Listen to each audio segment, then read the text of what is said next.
Vice President Yemi Osibajo today met with members of his campaign organization and supporters. He said hope for a greater Nigeria is not lost. He's asking them not to give up.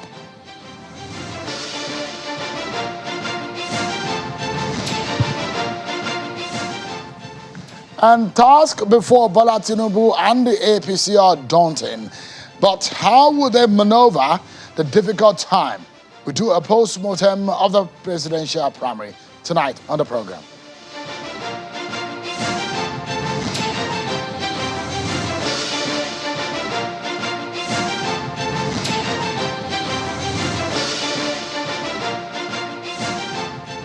A warm welcome to you, everyone, wherever you may be watching across the globe. This is Politics Today live on Channels Television. I'm Sean Kimale in Abuja. Let's begin tonight by letting you know that the Vice President and a frontline APC presidential aspirant, Professor Yemi Osibajo, today met with his supporters at his campaign office in Abuja. The VP is urging his supporters not to give up hope for a new Nigeria, stating that as a true Democrat, he has accepted the result of the APC primaries as he's pledging his support for the party as it goes into the polls come 2023. Take a listen to the Vice President. We are Democrats. When we participate in a contest and the results are announced, no matter what those results may be, we abide by them. Yes. Because there's only one process for Democrats.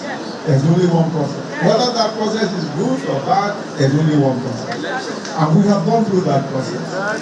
And in that process, a winner has been adjudged. Yes. But that does not kill the dream of a great future. We will support our party. We will support the flag bearer of our party. Because we know that the other party, the other side is not even worth considering. But we will support the flag bearer. We'll do everything we can. Well, then, Vice President Professor Yemi Osibajo, we'll see more of these conversations tonight on the program, and we are looking at a whole lot of issues. The ruling party hoping to retain power, and the PDP and several other political parties are in the wings saying they want to remove the ruling party from prominence. How would that happen? Will the APC be able to get itself together? Now, they have a presidential candidate in the person of Bola Tinubu. Can that man deliver a victory to the APC? And how will it fare in the face of the likes of Atiku Abubakar, Peter Obi of Labour Party, and the rest of them? Now, tonight, we get our attention on those issues confronting the APC and Bola Tinubu, the immediate issue. We'll dissect and analyze them for you. But first and foremost, let's check out some of your political roundup stories.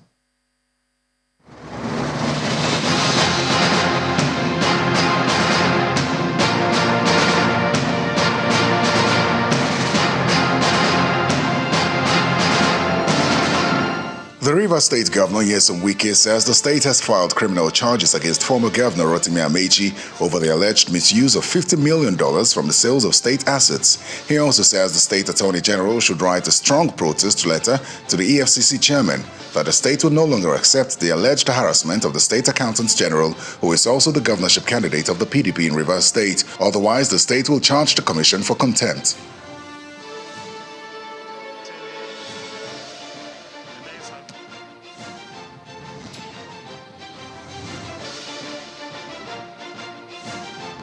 Ekiti State Governor Dr. Kayode Fayemi has described the outcome of the presidential primary of the All Progressives Congress as a product of unity for party and national progress. Fayemi, who arrived at Ekiti State after the primary, addressed a crowd of APC supporters around the Fajuyi Park in the state capital. The governor believes the party is waxing stronger after the convention, contrary to expectations in some quarters. Before we went into the convention, the story was that APC will collapse. We will come out of the convention in smithereens. The presidential flag bearer of the Labour Party, Mr. Peter Obi, says he is ready to change the present narrative of the country from consumption-based economy to a productive one. Mr. Obi was speaking while receiving the certificate of return as the winner of the Labour presidential primary election in Abuja. I have only one job, and I keep saying it, to move Nigeria from consumption to production. The People's Democratic Party Ex-Governors Forum is asking the PDP presidential candidate, Mr. Atiku Abubakar, to clear the air on where he intends to pick his running mate from. At a meeting held in Abuja, the former governors pledged their support to Mr. Atiku Abubakar ahead of the 2023 presidential election. A major decision left for him after his emergence as the party's presidential candidate is the choice of a running mate, and a forum chaired by the former governor of Niger State, Dr. Babangida Aliyu, seeks clarity on the issue. Let's put behind whatever political disagreements that have occurred between the contestants or between which side you supported and which side you did not support. This is my appeal to all of you. The governorship candidate of the People's Democratic Party in Ogun State, Ladia Debutu, has called for discipline and unity of purpose to ensure a brighter chance for victory in the next general elections. He gave the admonition in Abeokuta while addressing party faithful. He says the presentation of certificate of return to him by the National Working Committee of the party has put to rest the crisis on who represents and flies the party's flag in the state in the 2023 governorship election. We recognize we are still in opposition, and the work at hand is extensive.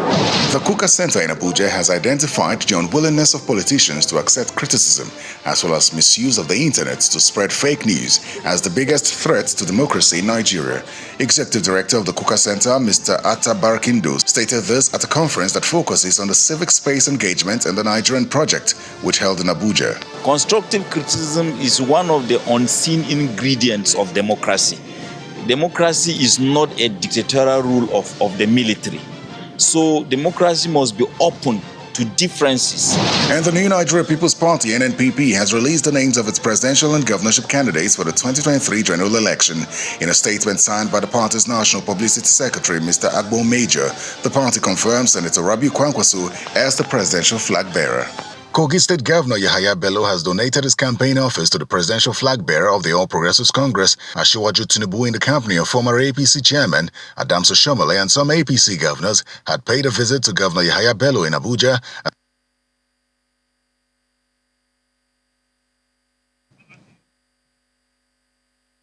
Well, there you have it, your political roundup stories.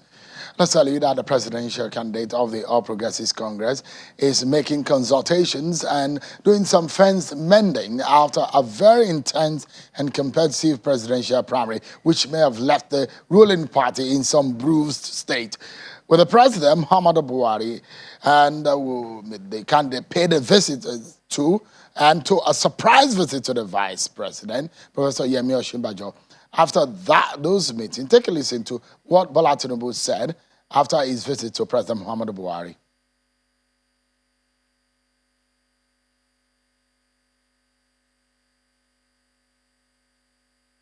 But I will let you listen to what Bola Tinubu said at the presidential villa. But of course, Tinubu has also visited other presidential aspirants like Governor of Kogi State, Yahaya Bello, who has now seeded his campaign structure for Bola Tinubu. Also, oil and gas magnate Mr. Ten Jack Rich has also reached out to Bola Tinubu, congratulating him on his emergence as the presidential candidate of the APC. Mr. Jack Rich, in a letter to the APC flag bearer, says he wishes him well and will give up, he told him that he will give up his offices and structure in the FCT and 27 states of the Federation for Tinubu's use.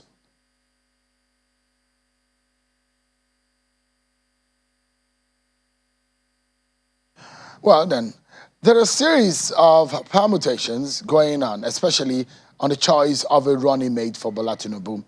But what are the immediate tasks before the flag bearer and the party?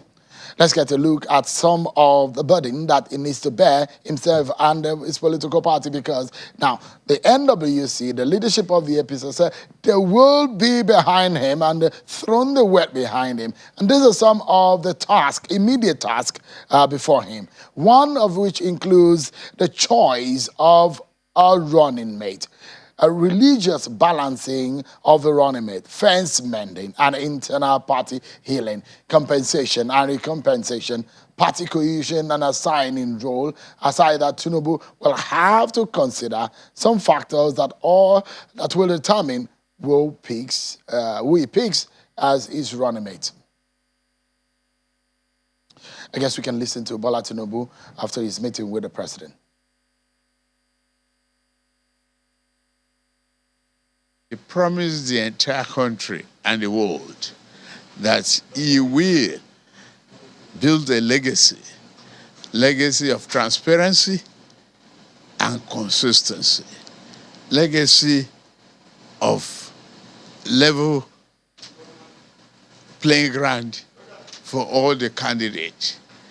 He will be committed to democratic principles and values, and he did so. He didn't endorse anybody. He didn't impose anybody. He did not at any time attempt to tinker with the process of this election to favor one tribe or the other. All APC family members should celebrate in a limited manner. We just begin hard work. The work ahead to win the victory for our party. Well, that's the APC flag bearer, Bola Tinubu. Earlier, I was telling you some factors that may determine who becomes APC flag bearer. Take a look at some of them. Now, they have to consider so many issues, but this is not, what you're going to see on your screen is not limited, but there are a host of other issues that will determine who becomes the flag bearer of the APC, of course. Tinubu might have to pander to Buhari's preference because we understand that there may be some talks as to what the president wanted. Also, the role of the governors in what has become the deciding factor of Tinubu's emergence, because they were the ones who stood, as well as the northern governors, they stood their grounds and said there must be a candidate from the south that will fly the flag of the party. Now, there are possible nominations. Now, the names that are coming up, part of which may be from within the governors, and the possibility is that it should come from the Northeast region, from Senator Kashim Shettima, Governor Mai Mala Buni of Yobe State, Nasir El-Rufai of Kaduna State, Mohamed Badru, Babachi Lawal, Professor Babangana Zulum, Boss Mustafa, the SGF, Yakubu Dogara, and a host of others. Nuri Badu, who is a very close ally to Bola Tinubu. These are some of the names that have come up. But the parties are working on a very tight rope. Yes, because INEC's deadline is very, very tight for them. They need to now submit the names of the candidate and the running mate. They have just a few days to do that. The deadline for the primaries is since yesterday, the 9th of June. Now, they have few days now before the expiration of when they actually need to submit the names to INEC. These are some of the issues that will come up. Let's take a look at a post-mortem. Let's dissect what has happened, what the party needs to do, and what lies ahead. I'm being joined by a chieftain of the APC, a former Minister of Aviation, Chief Yemi Fanikaude. Thank you so much for joining us. Thank you very much. Thank you for having me. Sure. How does the outcome of or the emergence of Bola Tinubu come to you? Did you expect it?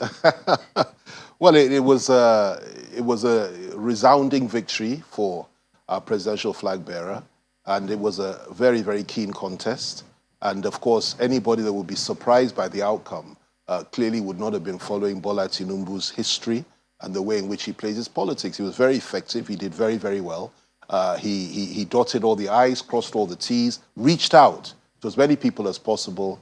And at the end of the day, he carried the day by quite a wide margin.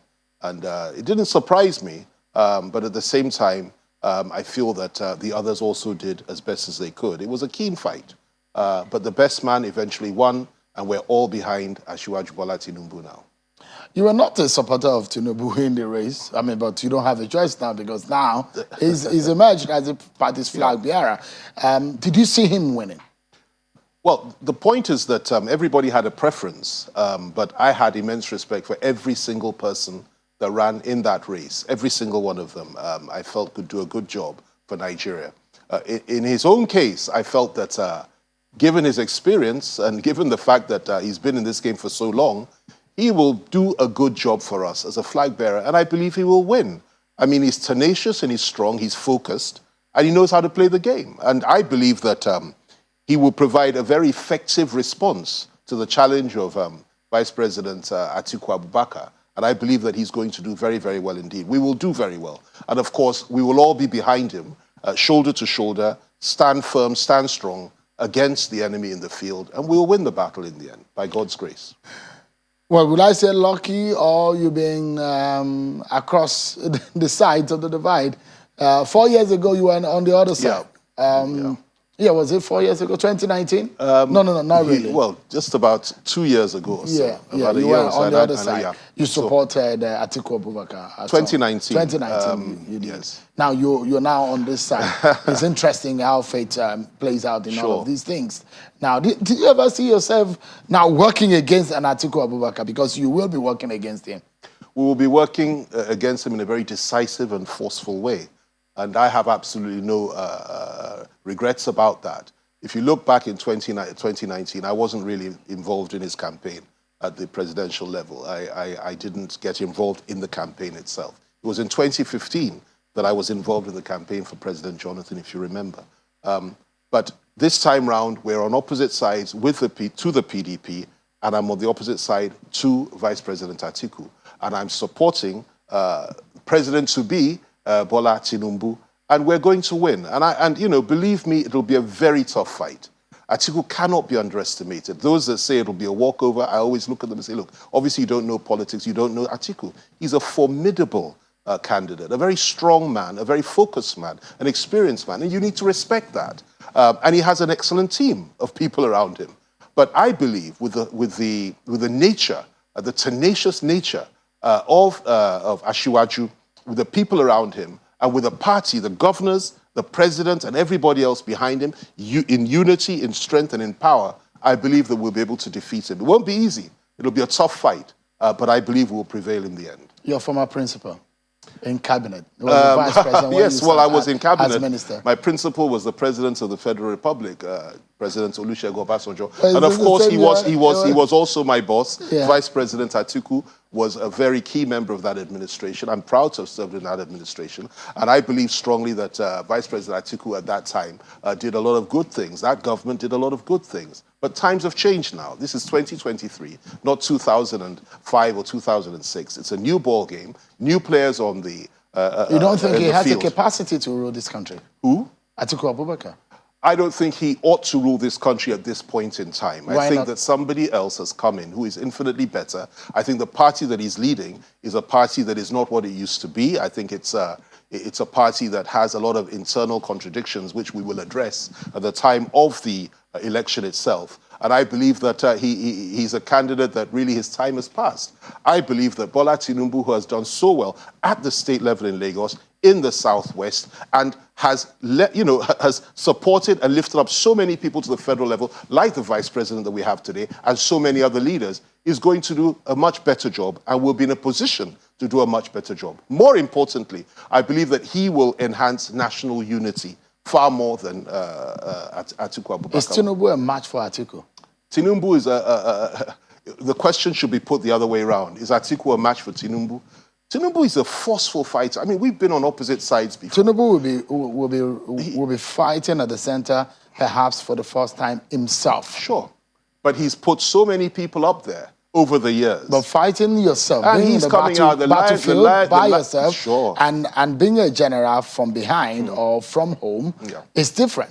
Atiku is not new to this game. Yeah, he's been right here several times. For him, it will be deja vu. I mean, because he's seen this so many times. Atiku is a veteran. He's a veteran fighter. He's a strong fighter. But I'm assuring you that Asiwaju Bola Tinubu is even stronger. He's more focused. He's more deadly when it comes to this game. He's far more cunning and he's far more effective. And he will match Atiku at every point in time. Not just him, all of us will. Whatever the PDP wants to bring forward, whoever they're bringing forward, whatever they do, we'll match them. We'll meet them in the field and we will defeat them resoundingly. Really? Sure.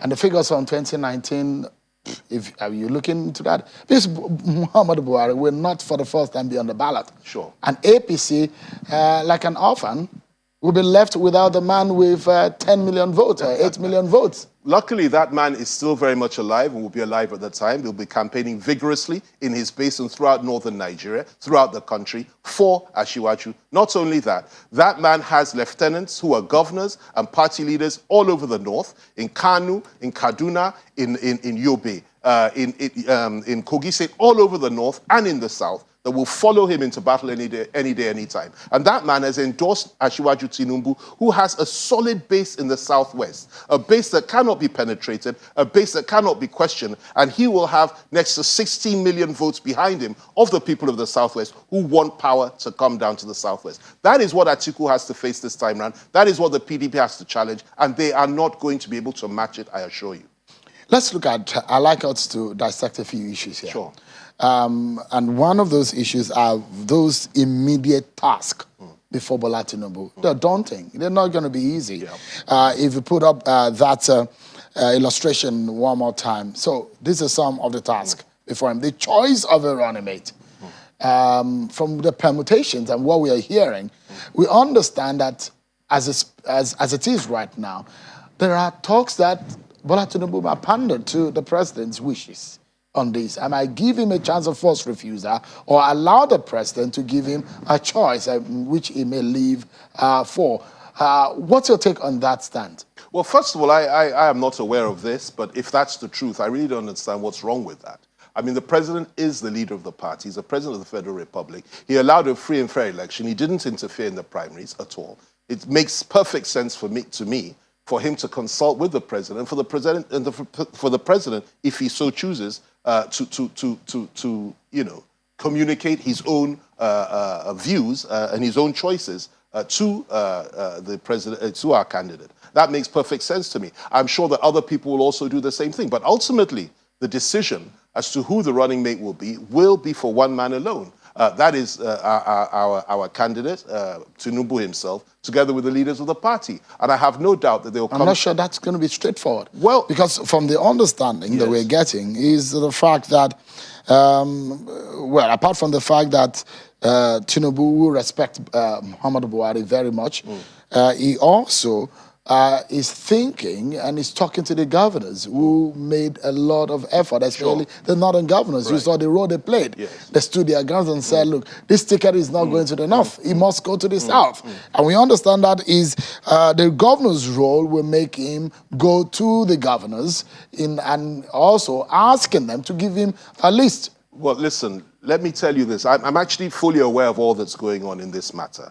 But I can assure you the president will make an input, the governors will make an input, the party will make an input, but ultimately the choice will be for Asiwaju to make himself. And he will make that choice. And then we'll know who he will. And there are many, many people that are highly qualified for this, from the northwest, from the northeast, and also from the north central zones. We understand that northwest might be the preferred zone to pick from. Well, I don't know about that. What I will tell you, though, is that as far as I'm concerned, if I had an input to make, I would say the northeast or the north central, perhaps. There are eminently qualified people there. There's the governor of Yobe State. There's a Senate president. You go to the north central, you have somebody like Yaya Bello. You have somebody like Governor Sani Bello. There are so many, simply because they have never had it. I mean, but then again, these considerations are all lean towards one thing. How are we going to win? Where do we play, where do we get our VP from so that we can win the race? I believe, honestly speaking,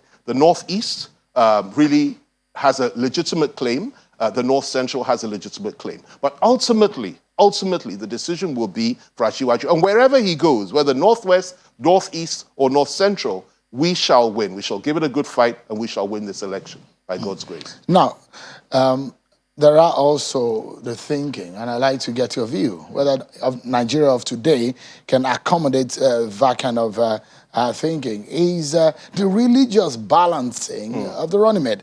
Muhammadu Buhari, a Muslim. Now, your party is having Bola Tinubu, a Muslim. There are those who think that to win election, it's more preferable, a Muslim northerner might be more acceptable in the north in winning election or the votes of the northern bloc. And those who think that Muslim ticket might be a tough chew. Do you see a Muslim ticket on the bill? Well, first of all, my view is that this is a decision that the candidate and the party has to make. Once that decision is made, we will now comment on it. For me, I've made my views clear behind closed doors about what I think ought to happen. But the decision is for the candidate. Whatever he decides to do, whether it's a Muslim ticket or whether it's a Muslim-Christian ticket, he must win. And I'll add this. We must ensure that we put forward a ticket that will, that will give us victory at the polls. So if it's a Muslim ticket, fine. If it's a Muslim-Christian ticket, fine. But whatever it is important that we win this election. And we must do whatever it takes. Many believe that a Muslim ticket will ensure that we win the polls, that we will ensure that we win the election. Well, it may be true, and we'll look at it when the time comes. Others feel that the religious sensitivities are such that we have to be careful about that. We'll discuss that issue, we'll see what happens, but ultimately it's his choice. Whatever he decides to do, we are going to go into the field and we're going to win, whether Muslim or Muslim Christian. But there are some very, very, very good people in the Northeast and the North Central who are qualified for that job. And I don't think religion should be a barrier to that. I really don't believe it ought to be. No, you think capacity and religion, I believe, the religion should not be... I understand the sensitivities. I've argued it on several occasions, and I know how people feel about this. Sometimes, though, we need to take emotion out of this. Sometimes we need to look at what I call real politics and do whatever it takes to win an election. We just had a convention. We had two Christian pastors.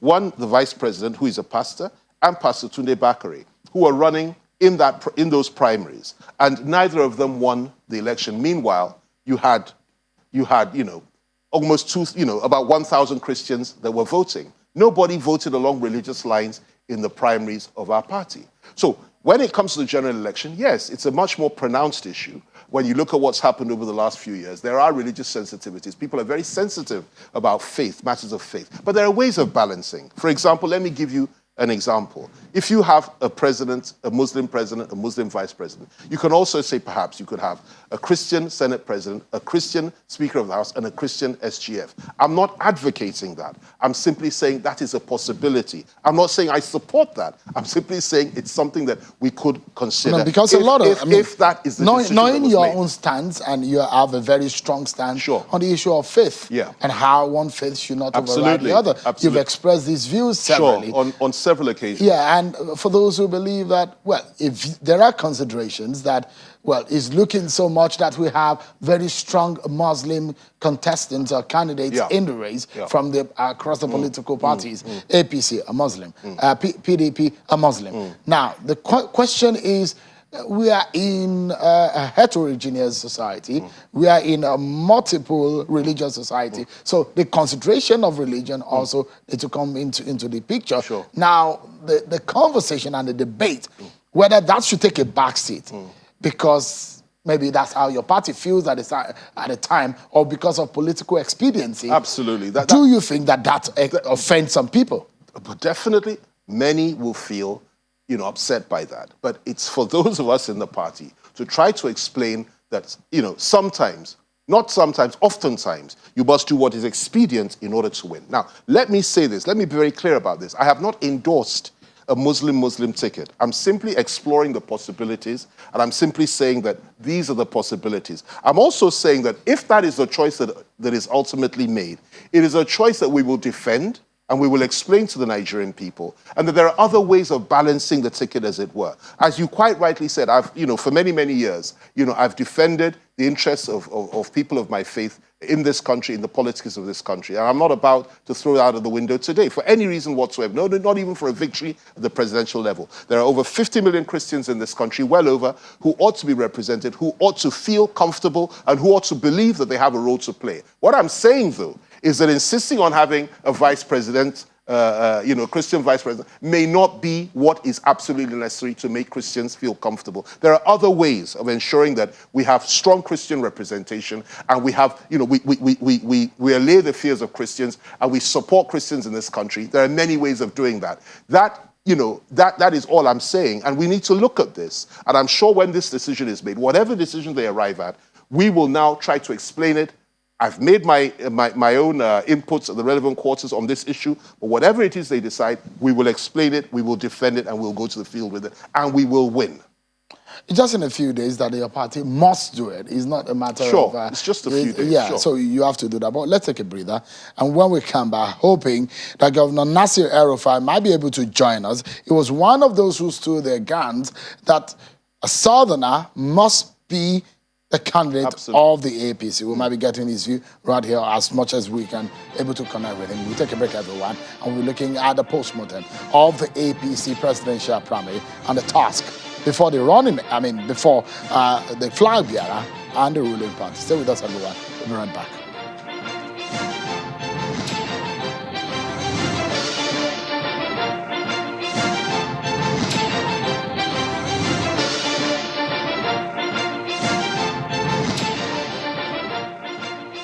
Thank you so much, everyone, for staying with us. We've been speaking with a former aviation minister and a chieftain of the APC, Chief Yemi Fani-Kaude. Thank you so much indeed for your time tonight.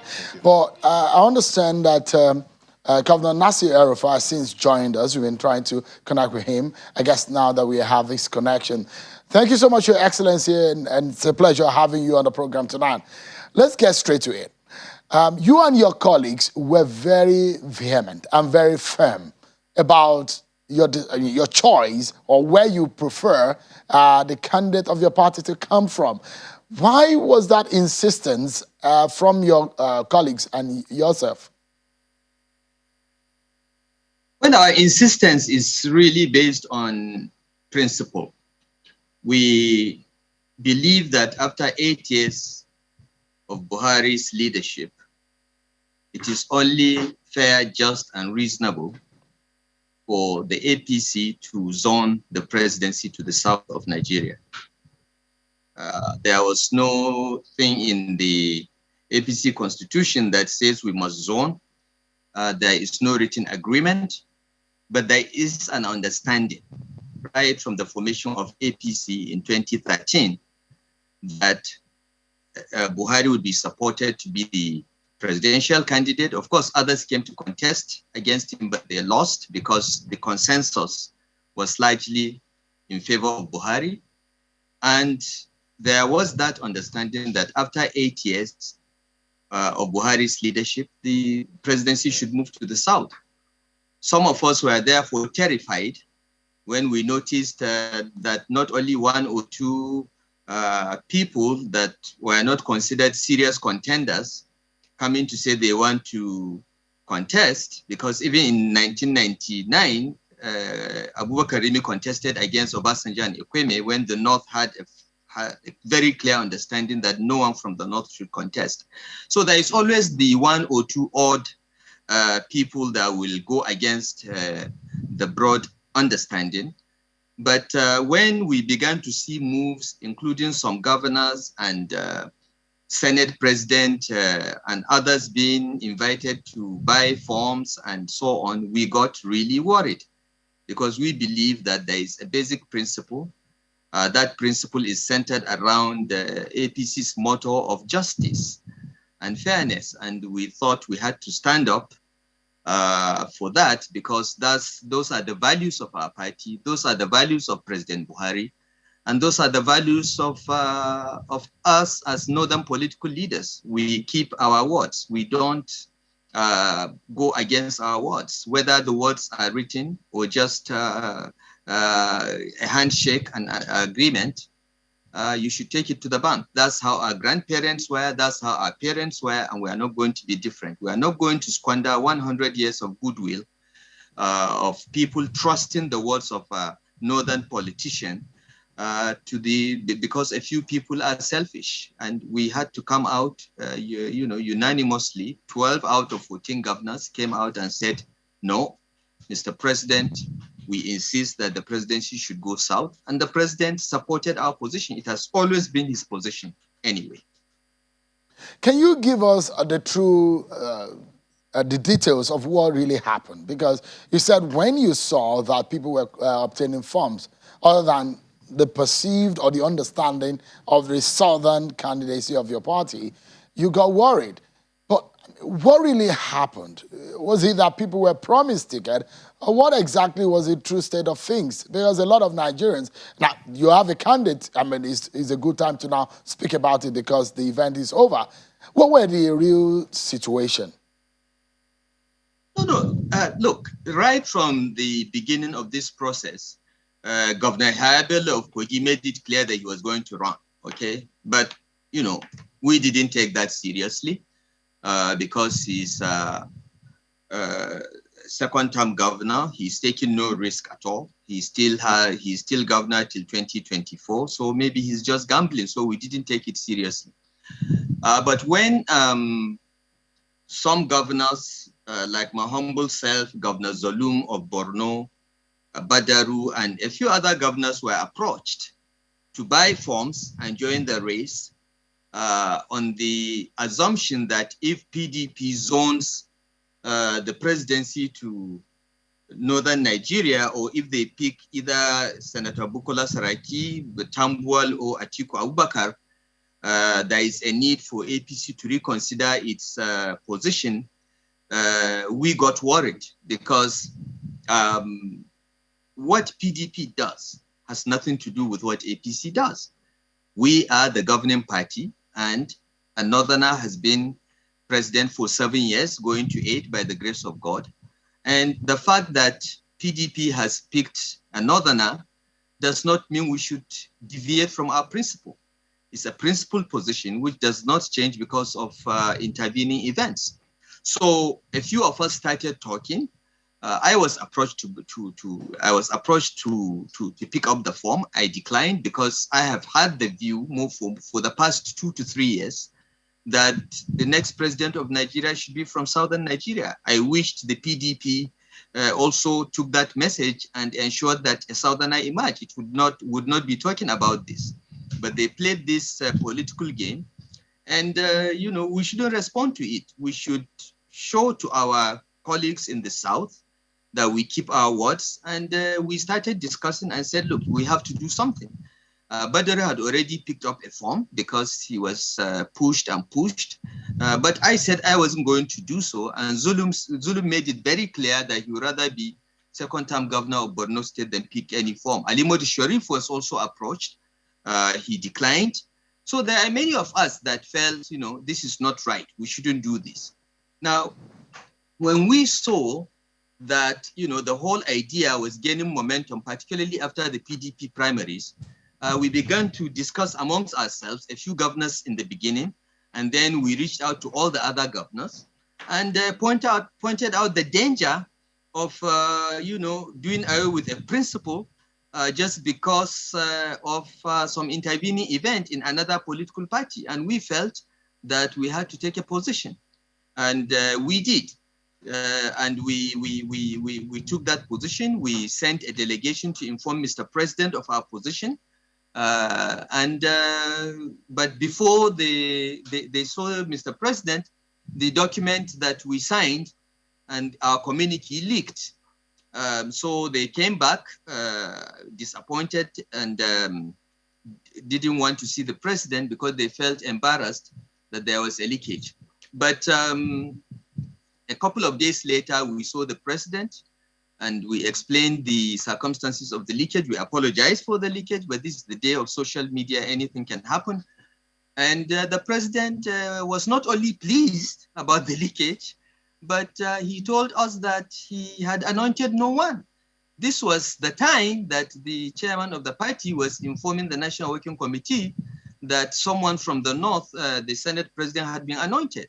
And this is what we were afraid of. We were afraid of a situation in which some process of anointment from nowhere would happen. And we felt we had to take a position because as the governors of the, as 12 out of the 14 governors of the APC, and those that have the greatest influence on the delegates that will vote in this election, you ignore our views at your peril.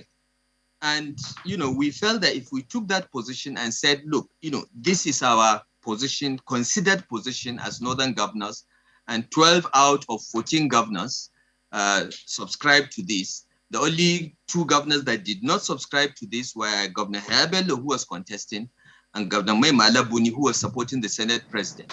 All 12 of us signed to this, and we felt it was in the interest of the country, it was in the interest of our party, it is in the interest of Northern Nigeria to do so, and that's what we did. And the president supported us 100%. Governor Rufai, if I may ask you, when you heard the position of the party national chairman, Senator Abdullah Adam, what came to your mind?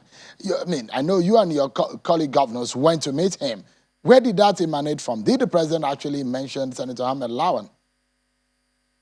Look, you have to ask the party chairman that, because I'm not privy to any discussions that he had with the president. All we knew was that we were hearing stories that Ahmed Lawan is the anointed candidate, and we felt that we had to take a position as governors to end the charade. And when we met the president, we asked him very, very clearly, Mr. President, we are willing to support any candidate that you anoint, providing the candidate is from the South.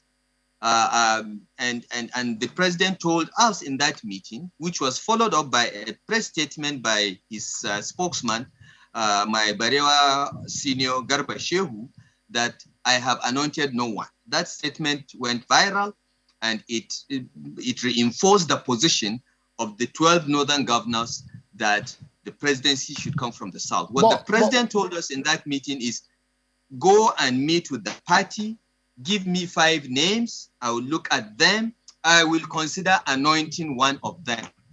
And that we did. The following day, we did that, and we had 5 names for the president, and he looked at the 5 names, all from the South, and he said, these names are fine, any one of these can lead Nigeria, let's go to primaries. May the best man win. Why? We asked him, Mr. President, any one of the 5 that you want us to support, because 16 of us, 16 APC governors pledged that whoever the president picked and said, out of those 5, and said, go to the primaries, 16 of us that were not tied to any candidate, we are not contesting. We exempted Omahi, Kayode Fayemi, a few governors that we knew are tied. We said, whoever the president anointed will respect the office by doing what he wanted. But he told us, I am anointing no one.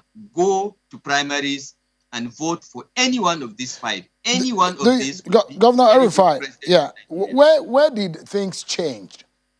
Because this was a President Buhari who said to us, myself and my colleague, when we interviewed him, that he said he had a favorite and that he was going to, but he doesn't want to, he has his name close to his chest, but he doesn't want to name names because they will go after such a person. And he has also asked that a chance of reciprocity, to feed his successor. But in another breath, it does look like he said he doesn't have an anointed candidate. What changed? What happened? What the president said when you interviewed him was, yes, he has someone in mind, but he's not going to reveal who that person is because the person may be eliminated. Okay, that is not to say that out of the 23 that came out, the president's choice was among the 23. Maybe it wasn't. Okay, now when we met the president, we told him very, very clearly that we intend to reciprocate. What the reciprocity is talking about, we understand, we intend to do that, and 16 governors out of 22 were willing to go with his choice. But in his own wisdom, he said, look, I cannot choose among 5 of these because they are all qualified and competent to be the president of Nigeria. Let's leave it through the democratic process. Let's allow the delegates that represent members of the party to choose among these 5. And they did. And Osibajo Bola Tinubu emerged the winner. But quickly, let me ask you, the choice of the governors, was it of Bola Tinubu, Was it because you knew that if you went into the race anyways, he was going to win because he has an overwhelming network that could win him the primary any day, any time? Was that the reason, or you had some other reasons why all of you stuck with Bola Tinubu? Well, I can't say all of us stuck with Bola Tinubu. Not all of us stuck with Bola Tinubu. And in many of our states, the delegates' votes were divided. Before I went to address the Kaduna delegates for the last time before the voting, I went to the president and I asked him, Mr. President, have you decided on who we should vote for? He said, I told you, go and vote for any of the 5. I said, Mr. President, the Kaduna delegates are your delegates. You are going to retire and live in Kaduna. So you can tell me who you want out of the 5. And the president said, I want all 5. Let the delegates choose. I said, what should I tell Kaduna delegates? He said, tell them to vote their conscience. They are representing 10 million people in Kaduna State. It's a heavy responsibility. They should discharge it and pick the best candidate. Now, I don't know how the Kaduna delegates voted, but the feedback I got after the voting is that most of them voted for Osibajo, some voted for Amechi, and some voted for Professor Yemi Osibajo. But overall, you can see overwhelmingly Osibajo Bola Tinubu won. I would not say all the governors did that. We, the Northwest governors, we met, and most of us decided that, look, our best bet, the person that we can more easily sell in our region would be Osibajo Bola Tinubu, and this is why you see that's why you'll see the pattern of the voting that way. And wherever the Northwest goes, the Northeast follows. But I really cannot say which governors supported Osibajo and those that didn't. All right, Governor Rufai, on a quick one, your name has been raised, I mean, in the basket of the possibilities, the nominees for Bola Tinubu's running mate. Are you getting ready for that task? This is all speculation, Shehu. I don't engage in endless speculation. Yeah, the candidate will choose his running mate. He will evaluate many factors in choosing his running mate. And I think that the best we can do is to give him space and give him time and advise him and guide him to make the right choice. I mean, the talks of a possibility of a Muslim ticket. How do you think this will sit with most Nigerians? Do you think your party can toe that line out in today's Nigeria? You're asking the wrong person, because I don't look at people from the lens of Muslim or Christian. Some of my closest friends are Christians. It was Pastor Tunde Bakari, a Pentecostal pastor, that took me to CPC, not President Buhari. So I'm very close to Pastor Bakari. I'm very close to many Christians. I don't think that the business of governance has to do with religion. I think we should look for the best person for the job, the person that will get the job done, and get him to do that. I'm the wrong person to ask, because in my state, I picked a very competent, qualified woman as my running mate in the 2019 elections. But just because she happens to be a Muslim, people are calling it Muslim ticket. And they said we're going to lose. We didn't. We won overwhelmingly. This fixation of Nigerians with religion instead of competence, capacity, and capability is quite sad and pathetic. And I urge you as media to please take religion out of governance, and let's look for competence, capacity, capability, and delivery. I don't think we should be looking at religion. We want to develop this country. When I get into a plane, I don't ask for the religion of the pilot. When I go to hospital, I don't ask for the religion of the doctor. I just want to get well. I want to get to my destination, even an aircraft. The way the media and many irresponsible people try to inject religion in politics and governance is sad and pathetic and will not take us anywhere. Nigeria is at a crossroads. We face very, very serious dangers in security, in economic meltdown. The global issues are affecting us, and all people are concerned with, as far as who will be president or vice president is concerned, is religion. It is so sad. It is not our religion that will solve our problem. It is the people who are competent and capable that will address Nigeria's problems, unite this country, and put it on a progressive path. So I don't have comment on that. All right. On a final note, and a very quick one, Atiku Abubakar is going to be a major factor in this race. And your candidate, Bola Tinubu, will go head-to-head with not only him, but a few other candidates in the race. How do you think it will fare? I mean, you are from the northwestern region of the country. He is from the northeastern region of the country. Now, it's not a neophyte in the race. In fact, he's a very experienced candidate in presidential race in Nigeria. Do you have fear about how this race will pan out and how difficult it might be for your party? Just a quick one, maybe 30 seconds. Look, I am confident that we're going to win. But, you know, when you are going into an election, you don't become overconfident or take any chances until the last vote is cast and a winner announced. So we know Atiku Abubakar. We've defeated him before. We know him very well. We know his network. We know his capabilities. And, you know, we are going to prepare and we are going to win by the grace of God. Should we underestimate him? No. And as regards other parties, I think this is largely going to be a two-horse race. And NNPP in Kwankwaso is likely to cannibalize some of our votes in Kano and maybe Jigawa and parts of Katsina. Peter Obi is going to cannibalize PDP votes in the southeast, but we will prevail in the end because we have the largest footprint. The other people you are putting on the screen are neither here nor there. My brother Showore, good luck to him. Maybe he will get 30,000 votes and so on. But it's a major race between APC and PDP. All right. And these two parties, NNPP and Labour Party, are likely to cannibalize the votes of PDP in some states, which strengthens our position. But we are doing this analysis very, very, very carefully down to polling unit level. And we'll come up with a strategy to win.